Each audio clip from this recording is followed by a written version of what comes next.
Dans notre monde, certains pensent que la recette pour trouver la liberté serait d'écouter son cœur. Est-on vraiment libre lorsque l'on écoute uniquement ses sentiments ? On peut se poser la question et donc n'hésitez pas à y répondre dans la section commentaires, elle est là pour ça.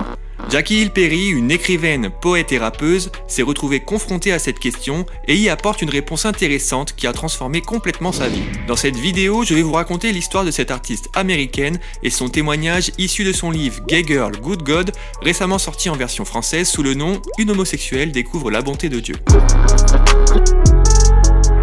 La plupart des gens connaissent Jackie Hill Perry pour son talent dans l'écriture et dans le rap.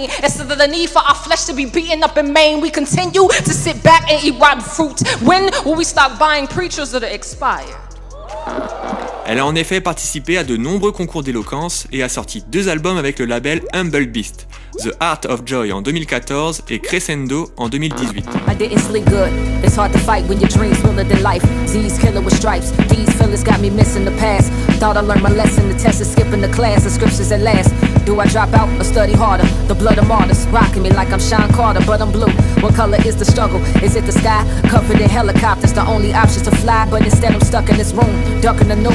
Jackie se distingue également par un talent d'oratrice et par une participation active à différents ministères et notamment envers les homosexuels.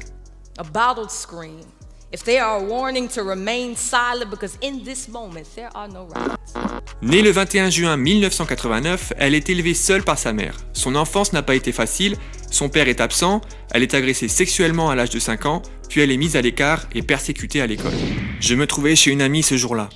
Et alors, un des garçons qui avait 13 ou 14 ans m'a poussé à lui faire une fellation. En réalité, je ne savais pas forcément que cela était mal. Je ne comprenais pas ce qui se passait, mais je savais qu'il ne fallait pas que j'en parle à qui que ce soit. Je crois que de ne pas avoir eu la liberté de me confier, ça m'a affecté. Mon père n'était pas là, je ne pouvais pas lui faire confiance, et le seul homme que je côtoyais me maltraitait, je ne pouvais pas lui faire confiance. Donc, les hommes n'étaient pas dignes de confiance. Je pense que ça a perverti ma vision de la masculinité, de l'autorité et ma vision de Dieu. Cette agression, je ne sais pas si c'est ça qui a provoqué chez moi une attirance pour le même sexe ou si elle n'a fait que révéler ce qui était déjà là, mais je me souviens très bien avoir été attiré par les filles à l'école maternelle puis à l'école primaire. Par la suite, je suis devenu un être très sexuel, du moins à l'intérieur, mais sans ressentir pour autant la liberté de pouvoir me confier à quelqu'un. C'est au lycée que j'ai finalement évacué ce que j'avais en moi depuis si longtemps. J'ai alors commencé à sortir avec une fille.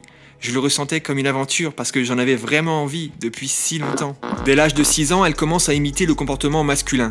Une habitude qui se renforce lorsque sa première petite copine lui demande de faire le rôle de l'homme dans le couple. Adolescente, elle enchaîne les relations sexuelles avec des femmes et devient addicte à la drogue et à la pornographie. Les manières dont je cherchais à évacuer ma sexualité avec la pornographie et la masturbation, je savais que c'était mal dans l'absolu. Je me sentais mal, mais je me sentais libre. Ça me permettait d'étancher ma soif. Même si ça ne durait pas longtemps et que je trouvais ça frustrant, je le faisais une fois, et je recommençais le lendemain, et le jour suivant, et ainsi de suite, parce que finalement je ne savais pas comment arrêter. Aux yeux des gens, je n'ai jamais été la jolie fille que tout le monde désirait, mais quand je me suis mis à jouer le rôle de l'homme, j'avais l'impression que tout le monde me voulait.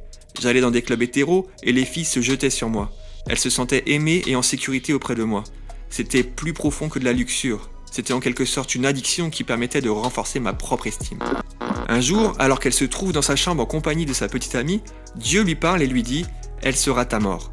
Et il lui vient à l'esprit le verset 23 du 6e chapitre de la lettre aux Romains « Le salaire du péché, c'est la mort ». L'attirance homosexuelle est réelle, même née du péché. Elle n'est pas une illusion que l'on peut faire apparaître juste pour le plaisir d'être différent. Mais le fait que cette attirance soit réelle ne rend pas les sentiments homosexuels moralement légitimes. Ce jour signe le début d'une nouvelle vie pour Jackie. Une nouvelle vie qu'elle attribue à la présence de Dieu. La parole de Dieu témoigne que les gens peuvent changer. Donc si la parole de Dieu est la parole de Dieu, je dois faire avec cela et croire en elle. Nous minimisons la puissance de Dieu en pensant qu'il ne peut pas changer le cœur de l'homme. S'il a créé la lune, les étoiles et même la galaxie, comment ne pourrait-il pas simplement changer mes désirs ? Elle quitte sa petite amie puis se convertit en christianisme en 2008.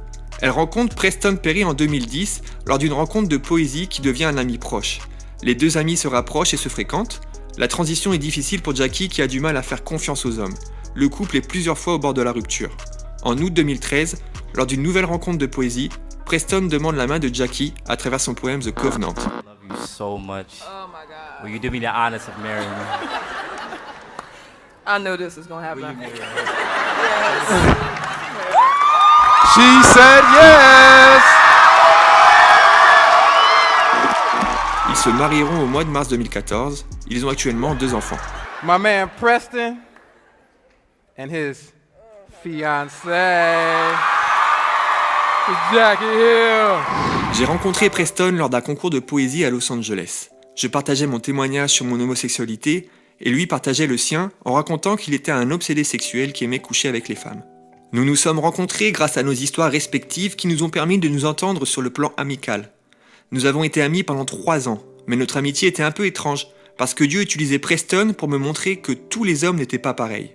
Je croyais encore que tous les hommes étaient comme mon père, instables, pas affectueux, pas sensibles, pas attentionnés. Preston était non seulement tout ça, mais il l'était tout le temps. C'était comme si Dieu agissait à travers lui et à travers notre amitié pour briser mes résistances et m'aider à guérir de mes nombreuses blessures. Même lorsqu'on a commencé à sortir ensemble, j'étais toujours sur mes gardes. Je me disais qu'il était hors de question qu'il me fasse du mal. Je pense que même si mon homosexualité relevait de l'attirance sexuelle, c'était plus profond que ça. Je pouvais avoir entièrement confiance en une femme. Je pouvais lui confier ma vulnérabilité et ce que j'étais au plus profond de moi. En sortant avec Preston, c'était comme si je me mettais dans une position où je risquais d'être anéanti. Un jour, je me souviens, nous étions à Trinidad pour un spectacle. Je lui ai dit « Je sais pas pourquoi je suis avec toi et non avec une femme. Ce que je ressens envers toi est totalement différent de ce que je ressens avec une femme. » On est rentré sans se parler. Et le lendemain, il m'a envoyé un SMS qui disait « Je t'aime ». J'avais envie de pleurer, ça m'a bouleversé. Il était en quelque sorte comme le Christ. Quand on ne veut pas de lui, il nous suit quand même. Comment pouvais-je ne pas l'épouser alors qu'il m'aimait autant que Jésus ?